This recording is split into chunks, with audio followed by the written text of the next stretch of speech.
A Twinkl original, a festive feast. Ola was very excited.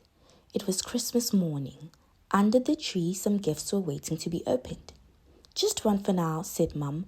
You can open the rest after dinner.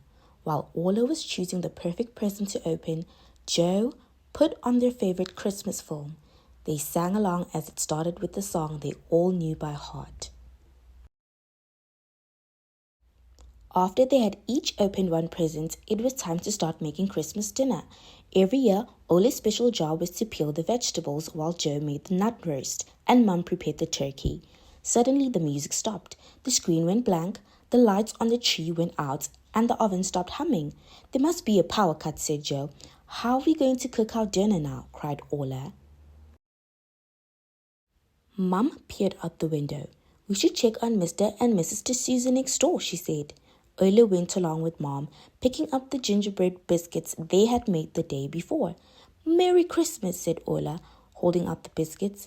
Thank you, dear. Come on in, said Mrs. D'Souza.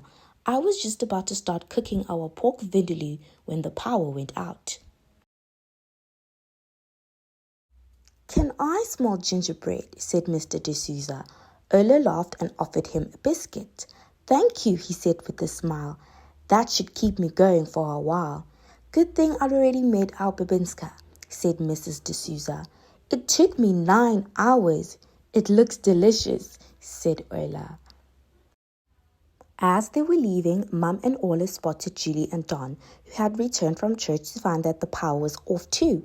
Merry Christmas, said Ola, offering them a gingerbread biscuit. That's very kind, said Don. Come on in. I put our turkey in before we left, he said. I was hoping it would be nearly done by now. At least we've got some mince pie, said Julie, offering them to Ola and her mom.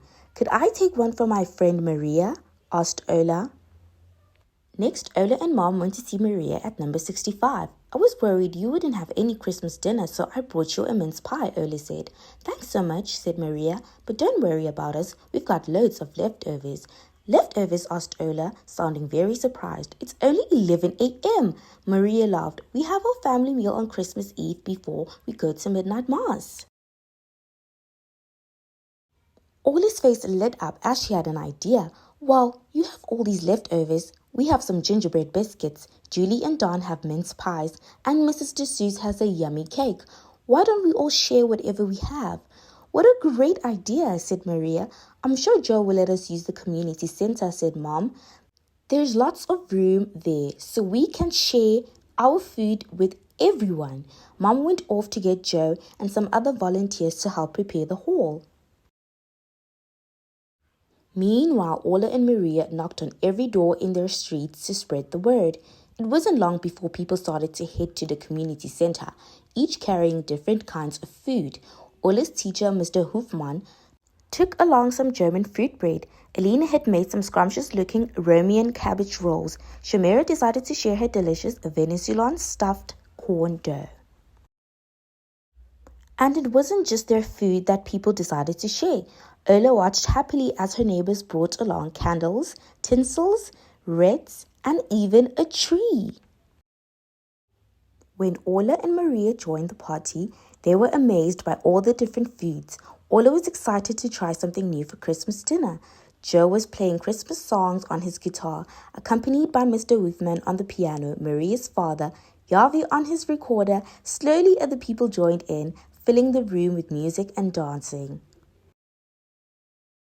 Suddenly, the sound of bells floated through the hall and everyone stood still.